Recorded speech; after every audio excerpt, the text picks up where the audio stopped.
है आपका बेटा सेल और बैटरी, है ना? देखो, जैसा कि जिसने पहला चैप्टर पढ़ा है, उसने बोला धारा जो होती है वो अपने साथ अलग-अलग प्रभाव देती है ना? इधर आओ बेटा।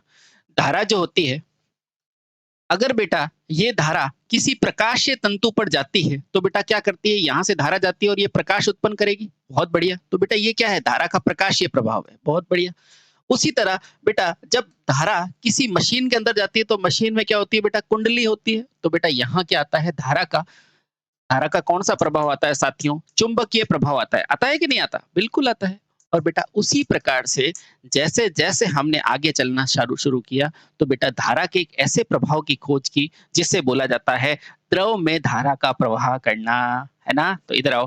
बेटा आप सभी को पता है, जो भी मेरी द्रव होती है, द्रव में धारा प्रवाह द्रव में धारा प्रवाह किससे होता है? तो आप कहते हैं सर आयन से होता है। होता है कि नहीं होता है? होता है।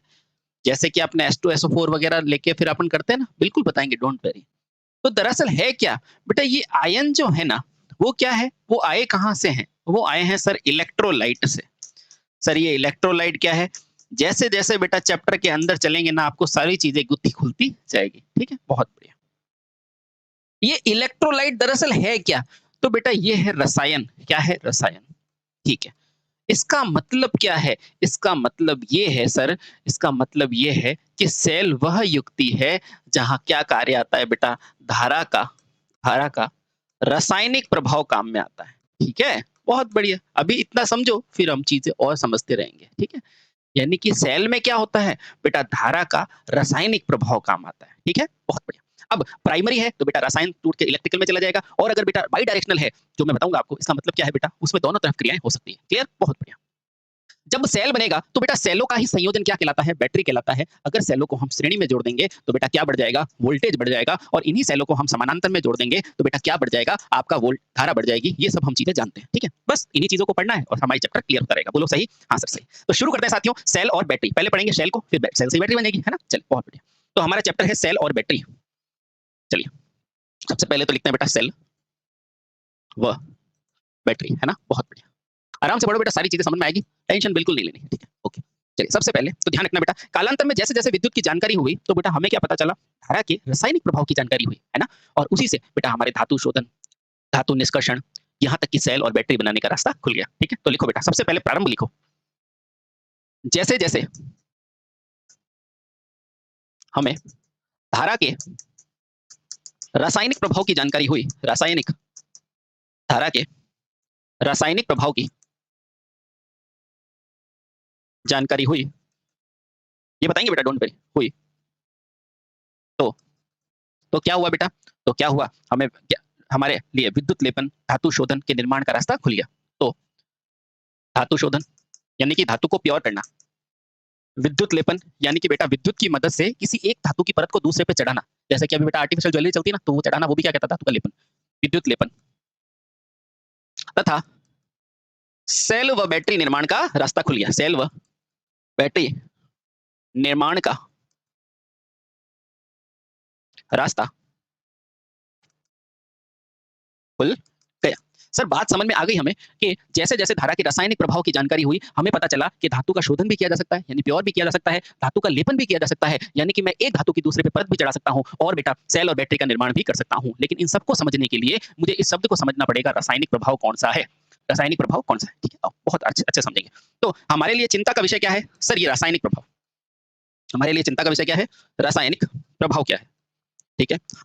अब देखो बेटा, हमें पता है बेटा, क्या पता है कि कोई भी चीज़ है, कोई भी द्रव है ना? कोई भी द्रव है, ठीक है? मान लो अम्लीय द्रव होगा, या क्षारीय होगा, या क्या होगा बेटा? उदासीन होगा, ठीक है? तो वैज्ञानिक जब इसको डिस्कवर कर रहे थे, तो बेटा अम्लीय द्रव, है ना? या तो अम्लीय द्रव या अकार्बनिक द्रव। तो सुनना बेटा, रासायनिक प्रभाव किसमें देखने को मिला? तो सुनना बेटा, जब वैज्ञानिकों ने द्रव काम में लिया, अब इस द्रव की प्रकृति कौन-सी थी? तो ध्यान रखना बेटा, इस द्रव की प्रकृति कैसी थी? अम्लीय थी, है ना? हाँ, अम्लीय थी, बहुत सही। चलो, अम्लीय के अलावा क्या थी? बेटा अकार्बनिक थी। अब आप कहोगे सर ये अम्लीय और अकार्बनिक क्या है? बेटा अगर ये चीज़ आपको समझ में आएगी, तो ये इस चैप्टर का टॉपिक आगे समझ में आ जाएगा, ठीक है? तो समझो बेटा। अच्छा, ये सभी जानते हैं बेटा, अम्ल क्या होते हैं? जो स्वाद में खट्टे होते हैं, नीले लिटमस को लाल में बदल देते हैं, सब जानते हैं। ठीक है? बहुत बढ़िया। उसके अलावा बेटा ये अम्ल क्या होते हैं, जो क्या करते हैं बेटा? H+ का त्याग करते हैं। क्या करते हैं? H+ का। लिखना बेटा। अम्ल के बारे में आप मेन चीज़ क्या जानते हैं कि बेटा ये H+ यानी कि प्रोटॉन यानी कि धनावेश का क्या करते हैं बेटा? त्याग करते हैं। अच्छा, ये धनावेश का त्याग करने का मतलब क्या है? इसका मतलब ये है साथियों कि इसके अंदर धनायन उपस्थित है। समझ में आया? आया। अब जब धनावेश यानी कि जो भी अम्ल होगा ना बेटा उसमें क्या होगा? हाइड्रोजन की क्या होगी? प्रधानता होगी, हाइड्रोजन होगा। यानी कि बेटा इसके अंदर क्या है अपने पास? आयन उपलब्ध है। क्या है? आयन उपलब्ध है। बहुत बढ़िया। और ये भी ध्यान रखना बेटा, ये जो आयन है और ये क्या है बेटा? द्रव। और पहले चैप्टर में मैंने आपको बताया था बेटा अगर किसी द्रव में कौन-सा प्रभाव देना है बेटा? धारा का प्रभाव देना है। किसी द्रव के लिए बेटा धारा का प्रभाव देखना है कि अगर इस धारा को बेटा इस द्रव के अंदर प्रवाहित करना है तो वो केवल किस माध्यम से होगा? तो बेटा केवल आयनों के माध्यम से धारा का प्रवाह होगा। आगे समझ में। यानी धीरे-धीरे हमें समझ में आ रहा है कि ये जो अम्ल है वो H+ का त्याग करेगा और H+ क्या है बेटा? आयन और यही आयन क्या करेगा? द्रवों में धारा का प्रवाह करता है। ठीक है? तो लिखो बेटा पहला पॉइंट तो ये लिखो। हम जानते हैं कि नहीं? जानते हैं? बिल्कुल हमने पढ़ा है अच्छे से, हम जानते हैं। द्रवों में धारा का प्रवाह किससे होता है बेटा? आयन के माध्यम से होता है। माध्यम से आयन के माध्यम से होता है। बहुत बढ़िया। अब मुझे बताओ ये आयन लाएगा कौन? तो ध्यान रखना ये आयन लाएगा कौन? आपका कौन-सा विलयन लाएगा? तो बेटा वो अम्लीय विलयन लाएगा। अम्लीय विलयन लाएगा। अच्छा सर ये अम्लीय विलयन क्या होता है? तो हमने जाना बेटा अम्ल क्या होता है? जो H+ का त्याग करता है। क्या करता है बेटा? H+ का त्याग। और H+ का त्याग करने का मतलब ये क्या है? बेटा एक आयन को डोनेट कर रहा है। इतनी चीज़ समझ में आ गई? बहुत बढ़िया। ठीक है। सर और इसको क्या कह सकते हैं? तो या तो बेटा अम्लीय हो, है ना? जैसे कि H2SO4 तो अपन मूल रूप से क्या लेते थे बेटा? H2SO4 ही तो लेते थे। ये करने का मतलब क्या है बेटा? यहाँ से मुझे क्या मिलेगा? H+ मिलेगा। समझ में आया? इसको जब अपन तोड़ेंगे ना बेटा, तो ये देखो हाइड्रोजन कैसे बनता है? H+ और बेटा ये पूरा सल्फेट बनता है SO4 है ना? अब गौर से देखो बेटा, इसके नीचे कुछ नहीं है, तो बेटा हाइड्रोजन की पावर कितनी हुई कि +1 और बेटा यहाँ पर 2 है, तो ये क्या होती है? -2 बेटा इस तरह से ये आयन मिलते हैं हमें H2SO4 से। अच्छा, तो सर आपने तो बोला अम्लीय होना चाहिए, तो बेटा ये अम्लीय है ना? H2SO4 जो H+ का क्या करे बेटा? त्याग करे, उसे तो अम्ल बोलोगे। ठीक है? एक बात क्लियर।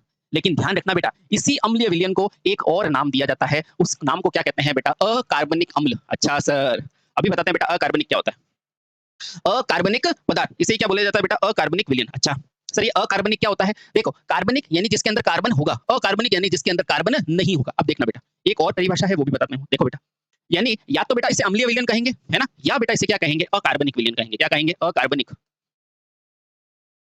विलयन। अच्छा सर ये अकार्बनिक विलयन प्राप्त कहाँ से होता है? तो ध्यान रखना बेटा, जितने भी अपनी बॉडी है, जब किसी की डेथ हो जाती है बेटा वो क्या होती है? फॉसिल फ्यूल बन जाती है, बाद में फ्यूल बन जाता है उसका, है ना? तो ये अकार्बनिक क्या होती है बेटा? वे पदार्थ जो जीव-जंतुओं से प्राप्त नहीं होता है, ठीक है? तो पहला बेटा अगर कोई पूछे अकार्बनिक विलयन, अकार्बनिक पदार्थ क्या होता है? तो ध्यान रखना बेटा अकार्बनिक क्या होते हैं? पहला पहला क्या ध्यान रखोगे बेटा? जो जीव-जंतु या पेड़-पौधों से पेड़-पौधों से प्राप्त नहीं होते हैं। बेटा इस नहीं शब्द को गौर करना, नहीं होते हैं। अच्छे-अच्छे बच्चे बेटा यहाँ फेल हो जाएँगे क्योंकि उन्हें अकार्बनिक का मतलब समझ में आना चाहिए, तब जाके विलयन का मतलब समझ में आएगा, ठीक है? यानी कि ना तो वो बेटा किसी जीव से प्राप्त होंगे क्योंकि जीव से होगा तो बेटा उसमें कार्बन आएगा, ना ही बेटा क्या होगा किसी भी पेड़-पौधों से प्राप्त होगा। हाँ, तो बेटा फिर होगा किससे? आपने सर जीव-जंतुओं से भी कह दिया और पेड़-पौधों से भी कह दिया तो बचा कहाँ? बेटा बचा खनिज तेल। तो ध्यान रखना बेटा, जो खनिज लवणों से प्राप्त होता है ना, उन्हें क्या कहा जाता है? अकार्बनिक कहा जाता है। तो लिखना बेटा, अकार्बनिक क्या होता है? तो यह सदैव यानी कि हमेशा बेटा किससे प्राप्त होते हैं? हमेशा खनिज लवणों से प्राप्त होते हैं। खनिज लवणों से यह सदैव खनिज लवणों से प्राप्त होता है। यानी कि जो खनिज होते हैं ना बेटा आपके पास कैल्शियम ये सारी चीज़ें है ना? से प्राप्त होते हैं। क्लियर? अब ध्यान रखना बेटा ये जो अम्लीय विलयन है, जो आयन बना रहा है, इन दोनों का कार्य क्या है? तो ध्यान रखना बेटा ये क्या बना रहा है? H+ ही तो बना रहा है और ये H+ क्या है? ये आयन है। तो बेटा इनका कार्य क्या है? आयन बनाना। क्या कार्य है बेटा? आयन निर्माण का। और यही आयन क्या करेंगे? तो ध्यान रखना बेटा यही आयन क्या करेंगे? आप सभी को पता है यही आयन आगे जाके क्या करेंगे बेटा? द्रव में धारा का प्रवाह करेंगे। धारा का प्रवाह करेंगे। बोलो सही? हाँ, सही। प्रवाह करेंगे और बेटा इसी धारा के प्रवाह के कारण आगे मुझे बैटरी का निर्माण कर पाऊंगा, विद्युत लेपन का कर पाऊंगा। हाँ, ठीक है, समझ में आया? हाँ, तो बेटा इस प्रभाव को क्या बोला जाता है? तो साथियों इस पूरे प्रभाव को बोला जाता है रासायनिक प्रभाव। रासायनिक प्रभाव। अब हमें ध्यान है, क्या ध्यान है सर?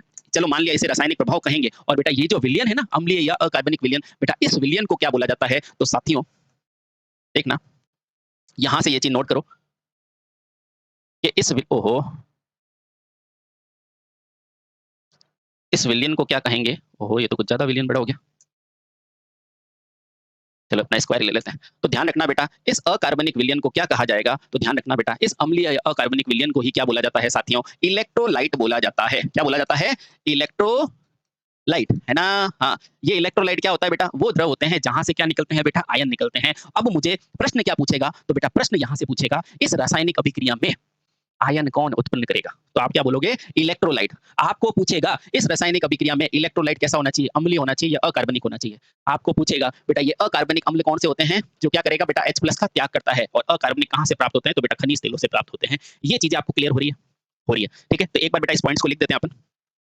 चलिए, तो यहाँ से मुझे महत्वपूर्ण क्या प्राप्त हुआ? महत्वपूर्ण बिंदु, है ना? क्योंकि बेटा शुरुआत अगर ढंग से हो ना तो चीजें अच्छे से समझ में आती है। पहला क्या है बेटा? ध्यान रखना बेटा, सेल तथा बैटरी बेटा किस पर आधारित है? तो यह धारा के रासायनिक प्रभाव पर आधारित है। रासायनिक प्रभाव पर क्या है बेटा? आधारित है। क्लियर? क्लियर। सर दूसरा क्या इंपॉर्टेंट है? तो दूसरा साथियों ध्यान रखना, इन ये जो रासायनिक प्रभाव है वो किस में देखने को मिलता है? इलेक्ट्रोलाइट में। अच्छा, तो लिखना, पहले लिखो बेटा रासायनिक प्रभाव। रासायनिक प्रभाव में धारा प्रवाह होता है। धारा प्रवाह किससे होता है? तो क्या बोलोगे बेटा? किससे होता है? तो आपका जवाब होगा सर रासायनिक प्रभाव में जो धारा प्रवाह होता है वो किसका होता है? तो आंसर होगा बेटा आयनों के माध्यम से होता है। किसके माध्यम से होता है? आयनों के माध्यम से। माध्यम से। सर आयनों के माध्यम से क्यों होता है? क्योंकि हम क्या जानते हैं? हम ये जानते हैं, हम जानते हैं कि द्रव में धारा प्रवाह किससे होता है बेटा? तो द्रव में धारा प्रवाह किससे होता है? फर्स्ट चैप्टर में बताया था किससे होता है बेटा? आयनों द्वारा होता है। ठीक है, क्लियर। अब ध्यान रखना बेटा, ये जो आयन है वो कहां से प्राप्त करोगे? तो वो प्राप्त करोगे बेटा इलेक्ट्रोलाइट द्वारा। तो लिखो बेटा, तीसरा लिखो महत्वपूर्ण, यह आयन किससे प्राप्त होंगे बेटा? इलेक्ट्रोलाइट द्वारा प्राप्त होंगे। इलेक्ट्रोलाइट द्वारा प्राप्त होते हैं। अब देखो बेटा, ऐसा तो है नहीं कि ये जाते ही मिल जाएंगे, नहीं बेटा। तो इसको तोड़ने का काम कौन करती है? विद्युत धारा करती है। ठीक है, अब ध्यान रखना बेटा, इस इलेक्ट्रोलाइट से जो आयन बनते हैं वो किसका परिमाण है? वो विद्युत धारा का परिणाम है। ठीक है, देखो बेटा, यह आयन इलेक्ट्रोड द्वारा प्राप्त होते हैं। क्लियर? क्लियर, बहुत बढ़िया। और अंत में बेटा यही आयन क्या करते हैं? धारा का प्रवाह कर देते हैं और परिपथ को कंप्लीट कर देते हैं। देखो बेटा, मान लो इस तरह का एक पात्र है बेटा, यहाँ पर तो आपने सप्लाई दे दी, है ना? यहाँ पर तो मान लो सप्लाई दे दी, लेकिन यहाँ पर जो पानी है ना, यहाँ जो पानी है बेटा, इसके अंदर ये पानी क्या है? ये दरअसल क्या है बेटा? ये इलेक्ट्रोलाइट है। अब जब ये इलेक्ट्रोलाइट से बेटा आयन बनेंगे, यानी कि धन आयन और ऋण आयन बनेंगे ना बेटा, तो द्रव में धारा का प्रवाह कौन कर रहा होगा? ये आयन कर रहे होंगे। ठीक है, और इस तरह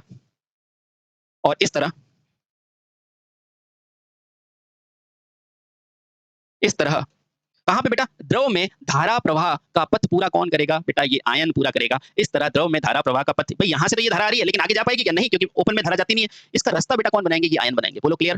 क्लियर। तो ध्यान रखना बेटा, और इस तरह द्रव में आयन द्वारा धारा का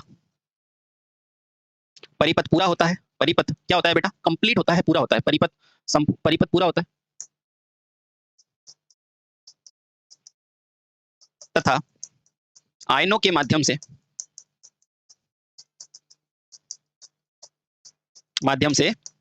धारा बहने लगती है। क्लियर? क्लियर। आपने यहां तक क्या जाना? सर यहां तक तो मैंने ये चालक में धारा प्रवाह कर दिया, कोई दिक्कत नहीं है, लेकिन इस इलेक्ट्रोलाइट में मुझे इलेक्ट्रोलाइट से आयन बनाने हैं, और ये आयन के कारण बेटा क्या होगा? धारा का प्रवाह पूरे पाथ में होने लगेगा, और इस तरह बेटा सेल और बैटरी का निर्माण हो जाएगा। नहीं हो जाएगा? हो जाएगा। इसके अंदर काम क्या है बेटा? रासायनिक प्रभाव। रासायनिक प्रभाव में धारा प्रवाह किससे होता है? तो बेटा लिखना आयनों के माध्यम से होता है, और आयन क्या करते हैं बेटा? द्रव में धारा का प्रवाह करते हैं। ठीक है, बहुत बढ़िया। और यही आयन बेटा क्या कहलाते हैं? इलेक्ट्रोलाइट कहलाते हैं। और इसी तरह बेटा द्रव में आयन के द्वारा क्या होता है? धारा का परिपथ क्या होता है? पूरा होता है, और आयनों के माध्यम से धारा बहने लगती है। बोलो सिंपल समझ में आया? बहुत बढ़िया। अब देखो, तो शब्द ये आएगा बेटा, ये माध्यम किसका होना चाहिए? तो ध्यान रखना, ये इलेक्ट्रोड का माध्यम हमेशा क्या होना चाहिए? अम्लीय या अकार्बनिक। ठीक है, एक पॉइंट और लिखो, याद रहे, ये मोस्ट इंपॉर्टेंट है, याद रहे, इलेक्ट्रोलाइट हेतु विलयन क्या होना चाहिए बेटा? अम्लीय या क्या होना चाहिए बेटा? अकार्बनिक होना चाहिए। अब क्यों होना चाहिए वो मैं आपको सबको बता चुका हूं। क्यों? क्योंकि अम्ल क्या करता है बेटा? H+ का त्याग करता है। अम्ल क्या करता है बेटा? H+ का त्याग करता है। ठीक है, और यही तो आयन है। समझ में आया? हाँ, चलो। और अकार्बनिक बेटा क्या होते हैं? जो क्या होते हैं? खनिज लवणों से प्राप्त होते हैं। समझ में आया? आया। ठीक है,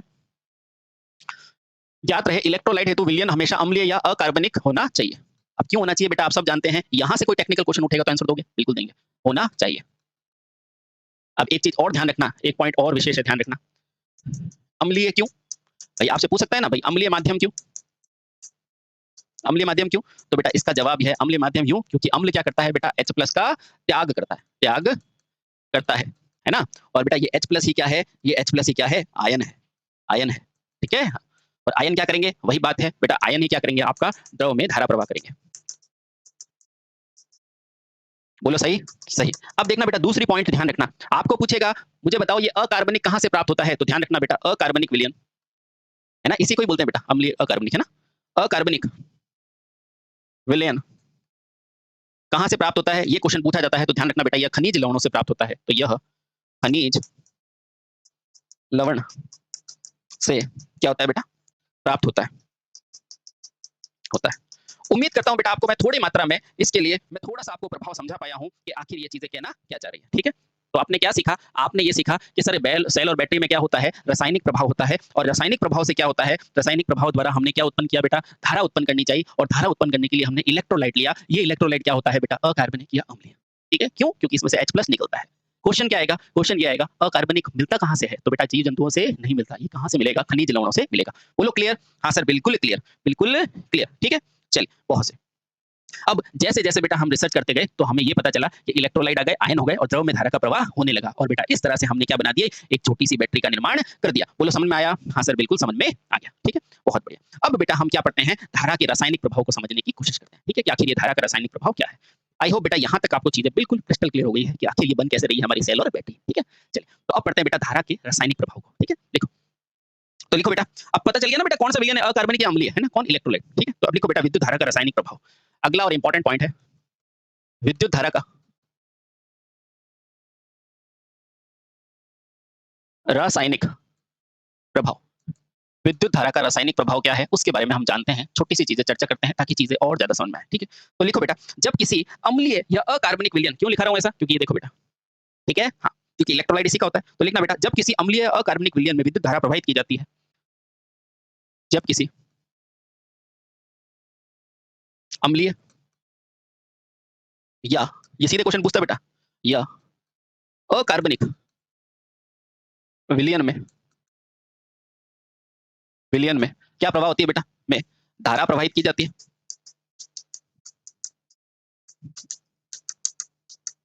तो बेटा क्या होगा? सुनना बेटा क्या होगा? तो यह विलयन अम्लीय अकार्बनिक विलयन है ना, ये क्या करता है बेटा? अपने अणुओं में टूट जाता है। तो लिखना यह विलयन अपने अणुओं में टूट जाता है। तो यह विलयन अपने किसमें टूट जाता है बेटा? अणुओं में, क्योंकि हर चीज अणुओं में तो बनी हुई है। अपनी बॉडी भी क्या है? छोटे-छोटे आर्गन से बनी है। आर्गन क्या है? टिश्यू से मिलकर बना है। टिश्यू क्या है? कोशिकाओं से मिलकर बना है ना? तो यह विलयन अपने अपने अणुओं में टूट जाती है। अणुओं में टूट जाते हैं। ध्यान रखना बेटा इन अणुओं का टूटना क्या कहलाता है? पूछा जाता है। तो लिखना इन अणुओं का टूटना क्या कहलाता है? विद्युत अपघटन, क्योंकि विद्युत की उपस्थिति में क्या हुए हैं? अणु टूटे हैं। तो बेटा ध्यान रखना इसे अणुओं का टूटना, अणुओं का विद्युत की उपस्थिति में टूटना, विद्युत की उपस्थिति में, ये पहला और इंपॉर्टेंट पॉइंट है। स्थिति में टूटना क्या कहलाता है बेटा? विद्युत अपघटन कहलाता है। विद्युत अपघटन कहलाता है। बेटा आपसे कोई पूछेगा, कोई एग्जाम में क्वेश्चन आ गया कि विद्युत अपघटन है तो समझा दोगे ना? विद्युत यानी कि विद्युत धारा, अपघटन यानी कि टूटना, है ना? ये क्या है बेटा? धारा। और अपघटन का मतलब क्या है बेटा? टूटना, है ना? तो अब आप समझा दोगे ना बेटा? विद्युत धारा की उपस्थिति में किसी विलयन का अपने अणुओं में टूटना। दूसरा क्वेश्चन, ये विलयन होगा किसका? तो बेटा अकार्बनिक या फिर अम्लीय होगा, ठीक है? क्लियर? समझ में आ रही है? हर चीज दिख रही है ना? बिल्कुल यही बेटा पढ़ने का तरीका है। जब किसी अम्लीय या अकार्बनिक विलयन में धारा प्रवाहित की जाती है तो यह अपने-अपने अणुओं में टूट जाता है। बेटा अणुओं का विद्युत की उपस्थिति में टूटना क्या कहलाता है? विद्युत अपघटन कहलाता है। पहला पॉइंट रासायनिक, है ना? चलिए बहुत सही। अब देखो दूसरा पॉइंट, जिस विलयन को विद्युत धारा की सहायता से तोड़ा गया है बेटा उसे रसायन की भाषा में क्या बोला जाता है? इलेक्ट्रोलाइट कहा जाता है। दूसरा पॉइंट, दूसरा पॉइंट क्या याद रखोगे? जिस विलयन को, यानी कि जो अकार्बनिक विलयन है ना ये, जिस विलयन को विद्युत धारा द्वारा, विद्युत धारा द्वारा क्या किया जाता है बेटा? अपघटन किया जाता है, तोड़ा जाता है। अपघटित द्वारा, तोड़ा लिख दोगे? हाँ, तोड़ा या अपघटित किया जाता है। थोड़ा अच्छा वर्ड लिखते हैं ना, अपघटित किया जाता है। अपघटित या तोड़ा, अपघटित किया जाता है। तो क्या होगा बेटा, रसायन की भाषा में, यानी कि केमिस्ट्री की भाषा में, रसायन की भाषा में इसे, इस विलयन को, रसायन की भाषा में इस विलयन को ही क्या कहते हो बेटा, इस विलयन को ही इलेक्ट्रोलाइट कहा जाता है। और सारा गेम बेटा इसी का है, इलेक्ट्रोलाइट। अब जब इलेक्ट्रोलाइट द्रवित होगा तो बेटा वो लिक्विड के फॉर्म में होगा, और जब शुष्क सेल बनाओगे तो उसमें क्या होगा बेटा, सूखा होगा इलेक्ट्रोलाइट, ठीक है, तो इसलिए शुष्क सेल कहलाएगा। भाषा, तो रसायन की भाषा में इस विलयन को ही इलेक्ट्रोलाइट कहा जाता है। बोलो क्लियर। यानी बेटा सेल बनाने के लिए पहले इलेक्ट्रोलाइट को तोड़ना जरूरी है, और तोड़ोगे क्या, धारा से, तो क्या कहलाएगा, विद्युत अपघटन, है ना। उस विद्युत अपघटन में जो विलयन यूज करोगे बेटा, उसको क्या करोगे, वो अपघटन जो होता है ना बेटा, उस विलयन को क्या बोलोगे, इलेक्ट्रोलाइट। और ये इलेक्ट्रोलाइट का नेचर कैसा होता है, आप सभी जानते हैं बेटा, अम्लीय होता है या फिर ये, ठीक है। अब देखो बेटा, है ना, जब पहला और दूसरा कर लिया ना बेटा, ये दोनों उपरोक्त दोनों, यानी कि पहला और दूसरा क्रिया, यानी कि विद्युत का अपघटन होना, इसके फलस्वरूप बेटा इलेक्ट्रोलाइट का टूटना, ये सब क्या है, ये रासायनिक प्रभाव है। तो लिखना बेटा, अतः इलेक्ट्रोलाइट का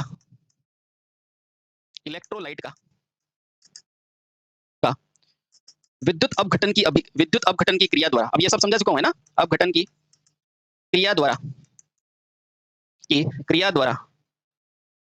क्या बनाना बेटा। अब देखो, अपघटन का मतलब टूट गए, टूटने के बाद क्या बनाते हो, देखो वापस, जब ये बेटा टूटेगा तो फिर क्या बनाएगा, आयन बनाएगा। क्या बनाएगा, आयन बनाएगा। तो लिखना बेटा, क्या लिखोगे, इसको सही समझोगे, इसको समझोगे बेटा, इलेक्ट्रोलाइट का विद्युत अपघटन की क्रिया द्वारा अपने अपने आयनों में टूटना, आयनों में क्या साथियों, टूटना, आयनों में अलग हो जाना, अलग हो जाना क्या कहलाता है, विद्युत धारा का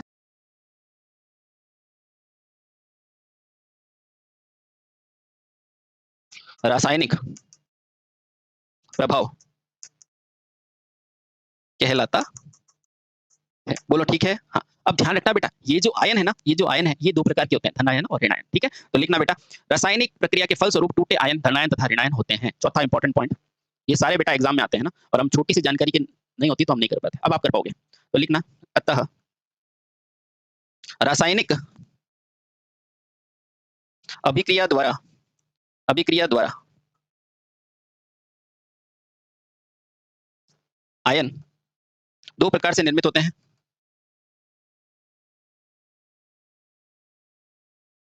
दो प्रकार से निर्मित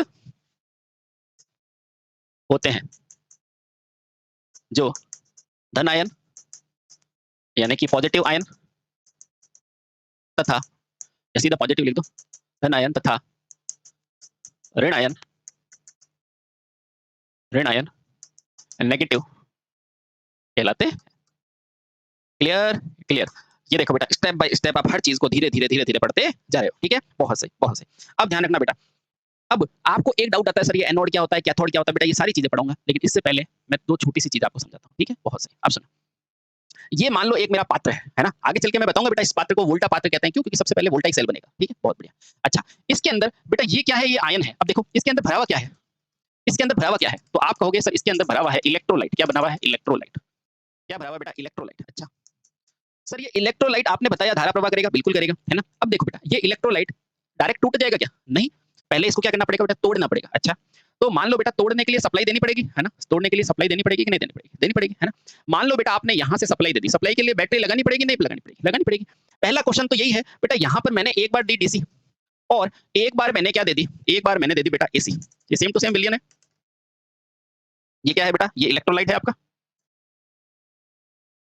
है कि नहीं, इलेक्ट्रोलाइट, बिल्कुल। अच्छा, अब देखो बेटा, एक बार मैंने क्या दे दी, यहाँ पर एसी सप्लाई दे दी। कौन सी दे दी, एसी। आपको ऐसा भी तो पूछ सकता है भाई, ये भाई एसी दे दी तो क्या होगा, डीसी दे दी तो क्या होगा। देखना बेटा, इसको डीसी ही क्यों दी जाती है, एसी क्यों नहीं, ऐसा क्वेश्चन आता है ना। तो देखना बेटा, अगर मैं यहाँ से डीसी दूंगा ना, तो बेटा इसकी ध्रुवता कभी भी चेंज नहीं होगी, ये सीधे यहाँ जाएगी और आयन को क्या करेगी बेटा, इसमें से एनर्जी मिलेगी और ये टूट जाएगा, और यहाँ से मुझे क्या मिल जाएगा, एक पॉजिटिव आयन मिल जाएगा और एक क्या मिल जाएगा बेटा, नेगेटिव आयन मिल जाएगा। बात समझते हो, हाँ सर समझ गए।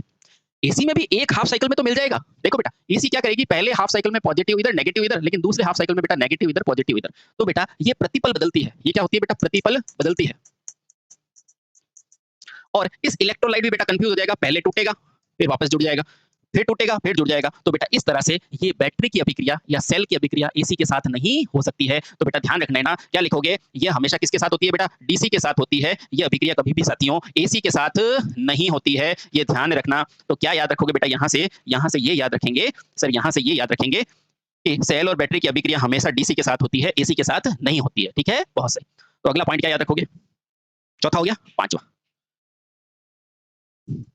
याद रहे, रासायनिक अभिक्रिया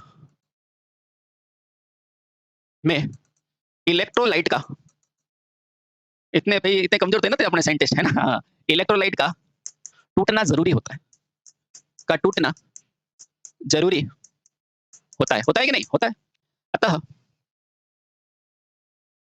यह अभिक्रिया सदैव इसमें होती है बेटा दिष्ट धारा, यानी कि डीसी पर संपन्न होती है। ठीक है, हाँ। और इसके बाद अगला पॉइंट क्या याद रखना है, छठा, यह एसी पर इसलिए नहीं होती, इसलिए नहीं होती क्योंकि क्योंकि एसी यानी कि प्रत्यावर्ती धारा, प्रत्यावर्ती धारा यानी कि एसी का मान तथा दिशा, मान तथा दिशा क्या होता है बेटा? प्रतिपल बदलता है। ये क्वेश्चन पूछा था ना, हाँ इसीलिए पूछा था बेटा, प्रतिपल बदलता है, यानी कि इसकी दिशा भी चेंज होती रहेगी और बेटा इसका मान भी बदलता रहेगा, यानी कि plus minus plus minus plus minus. तो बेटा इस तरह से क्या होता है, ये पूरी अभिक्रिया नहीं कर पाता है। बोलो समझ में आया? आया, बहुत बढ़िया। अच्छा, अब देखो, मैंने जब ये बना दिए बेटा, यहां से आपको समझ में आ गया आयनों का निर्माण हो गया, पर कभी समझे बेटा आयन का निर्माण क्यों हुआ? आयन का निर्माण क्यों हुआ? तो बेटा यहाँ बेसिक इलेक्ट्रिसिटी देखो कि मान लो आपने डीसी लगा के धारा का निर्माण कर लिया, यहाँ से आपको पता चल गया मुझे डीसी चाहिए, बहुत बढ़िया। अब देखना बेटा इंपॉर्टेंट चीज सातवीं, अब यहाँ से मुझे वैज्ञानिकों को ये पता चल गया, क्या पता चल गया कि अगर ये पात्र है तो यहाँ पर पहले क्या भरा हुआ था, इलेक्ट्रोलाइट है। इस इलेक्ट्रोलाइट को तोड़ने के लिए, इस इलेक्ट्रोलाइट को तोड़ने के लिए, इस इलेक्ट्रोलाइट को तोड़ने के लिए क्या चाहिए बेटा? विद्युत धारा चाहिए। और विद्युत धारा के लिए बेटा क्या लेने पड़ेंगे? इसको सप्लाई देने के लिए दो ऐसे ऐसे क्या लेने पड़ते हैं, इलेक्ट्रोड लेने पड़ते हैं। ये भी बताऊंगा बेटा इन्हें क्या कहा जाता है, इलेक्ट्रोड कहा जाता है ना, जो इलेक्ट्रॉन को अंदर या बाहर की तरफ ले जाते हैं। ठीक है, अब सुनो आराम से, डोंट वरी। तो यहां से तो सर आपकी धारा अंदर आ गई, मान लिया। यहां से तो मेरी मान लो ये पॉजिटिव है, ये नेगेटिव है। अब देखो बेटा, हमेशा ध्यान रखना, ये पॉजिटिव है नेगेटिव है इसीलिए धारा यहां से जा रही है, क्योंकि यहां पर क्या उत्पन्न हो रहा है बेटा? विद्युत वाहक बल उत्पन्न हो रहा है, यानी कि ईएमएफ उत्पन्न हो रहा है। ध्यान रखना बेटा, इस ईएमएफ जो होता है ना, ये ईएमएफ, इस ईएमएफ के द्वारा बेटा क्या उत्पन्न होता है, ये देखो बेटा, ये पॉजिटिव है ये नेगेटिव है, ये दोनों क्या कहलाते हैं, पोटेंशियल। और इन दोनों में क्या है बेटा, डिफरेंस। तो ध्यान रखना बेटा, ये सारी विभवांतर के कारण संपन्न होता है। क्यों होता है? क्योंकि सर हम जानते हैं कि धारा तभी बहेगी, धारा तभी बहेगी जब क्या हो बेटा, परिपथ एक तो क्या हो, बंद हो, बंद परिपथ हो, है ना। और दूसरा बेटा, धारा बंद, परिपथ बंद होने के साथ बेटा इसमें दो बिंदुओं पर क्या होना चाहिए, विभवांतर होना चाहिए। कि मान लो ये बंद भी है ना, और इस बिंदु पे भी बेटा मेरा 2 वोल्ट है और इस पे भी 2 वोल्ट है, तो बेटा धारा इसमें जाएगी ही नहीं। समझ में आया? पहली बात, पहली बात। लेकिन बेटा यहाँ पर मान लो पीछे से बंद है ना, अब ये है, मान लो यहाँ कितना भी प्रतिरोध है, लेकिन बेटा यहाँ पर अगर +2 है और यहाँ पर 0 वोल्ट है, तो बेटा तुरंत मेरी धारा यहाँ चली जाएगी और बेटा धारा जो भी जाएगी वो आप निकाल लोगे, है ना। यानी कि धारा को जानने के लिए बेटा मेरे विभव का अंतर होना बहुत जरूरी है। बेटा यहाँ धारा इसलिए नहीं जाएगी क्योंकि विभवांतर, यानी कि 2 में से 2 घटाओगे तो बेटा क्या हो जाएगा, 2। अब नीचे कुछ भी उससे कोई फर्क नहीं पड़ता बेटा, विभवांतर क्या हो गया, 0 हो गया। ठीक है, यहाँ धारा इसलिए नहीं जाएगी, लेकिन यहाँ पर धारा बेटा जाएगी क्योंकि धारा ओम के नियम से क्या होती है, डेल वी बाई आर। और बेटा यहाँ पर क्या है, 0 फिर -2 बटे में आर। बेटा यहाँ पर धारा जाएगी, क्यों? क्योंकि धारा का विभवांतर 0 नहीं है। यानी कि बेटा धारा प्रवाह होने के लिए मेरे परिपथ का बंद होने के साथ एक दूसरी कंडीशन और भी चाहिए, वो क्या होना चाहिए कि परिपथ में क्या होना चाहिए, विभव में अंतर, विभव में अंतर होना चाहिए। बेटा समझ में आया? हाँ सर समझ में आया। ये बहुत इंपॉर्टेंट बात बता रहा हूँ, आराम से देख लेना बेटा। धारा तभी बहेगी जब बेटा इसके अंदर इलेक्ट्रोड आने से धारा नहीं बहेगी बेटा, इसमें विभव का अंतर होना चाहिए, तब जाके बल लगेगा। सर समझ में आया? बहुत सही। अब ये भी समझ में आया कि आपने जब डीसी दी है तो बेटा धारा जाएगी, बहुत बढ़िया। इसने इलेक्ट्रोलाइट को तोड़ा और इलेक्ट्रोलाइट के तोड़ने पर एक क्या आ गया मेरा, प्लस आ गया, लेकिन एक आ गया SO4, है ना बेटा। अभी भी मान लो ये इलेक्ट्रोलाइट, अभी HO4 मत मानो, अभी से पॉजिटिव और नेगेटिव मानो आप। ये क्या है, आप पॉजिटिव आयन और बेटा एक क्या बन गया, नेगेटिव आयन। लेकिन क्या ये अभी धारा बहेगी? नहीं। अब मान लो ये एक इलेक्ट्रॉन, इसका क्या होना चाहिए बेटा, धारा तभी बढ़ेगी जब ये भी क्या होगा, चालक होगा। अच्छा, और बेटा ऊपरी परिपथ में धारा इसमें तभी बहेगी तब ये भी क्या होगा, चालक हो गया, है ना, ये चालक हो गया। तो वैज्ञानिकों ने ये सोचा कि अगर मैं इन सेम मटेरियल का चालक लगा दूं, यानी कि यहाँ पर भी मैंने कॉपर लगा दिया और यहाँ पर भी कॉपर लगा दिया, देखो बेटा ये भी चालक ये भी चालक, दोनों का पोटेंशियल क्या हो गया, सेम हो गया। ये वाली कंडीशन हो गया कि यहाँ पर भी 2 वोल्ट यहाँ 2 वोल्ट, भाई धारा जाएगी क्या? बेटा धारा चाह कर भी नहीं जा पाएगी। क्यों? क्योंकि मान लो बेटा यहाँ 2 वोल्ट है तो बेटा यहाँ पर भी 2 वोल्ट आ जाएगा, बेटा धारा यहाँ पर नहीं जा पाएगी। बोलो समझ में आया? आया। इसका मतलब मुझे ये जो धातु की प्लेटें हैं ना बेटा, चालक की जो प्लेटें हैं, इसको मुझे क्या करना पड़ेगा, अलग अलग रखना पड़ेगा, है ना। हाँ, तो यहाँ से मुझे क्या शिक्षा मिली, यहाँ से मुझे ये शिक्षा मिली साथियों, है ना। अब देखो यहाँ से मुझे यहाँ मिला इंपॉर्टेंट, भाई धारा, जो द्रव में धारा प्रवाह करने के लिए आयन तो मिल गए, देखो द्रव में धारा प्रवाह करने के लिए आयन तो मिल गए, लेकिन अब मुझे आयन तो प्राप्त हो गए, आयन तो प्राप्त हो गए, जो क्या करेंगे बेटा, द्रव में धारा प्रवाह करेंगे, प्राप्त हो गए। लेकिन बेटा ये आयन क्या होंगे, मूव नहीं कर पाएंगे, हिल नहीं पाएंगे। क्यों? क्योंकि बेटा यहाँ पर पोटेंशियल डिफरेंस नहीं है, विभव का अंतर नहीं है। तो ध्यान रखना बेटा, आयन तो प्राप्त हो गए, लेकिन आयन को गति कराने के लिए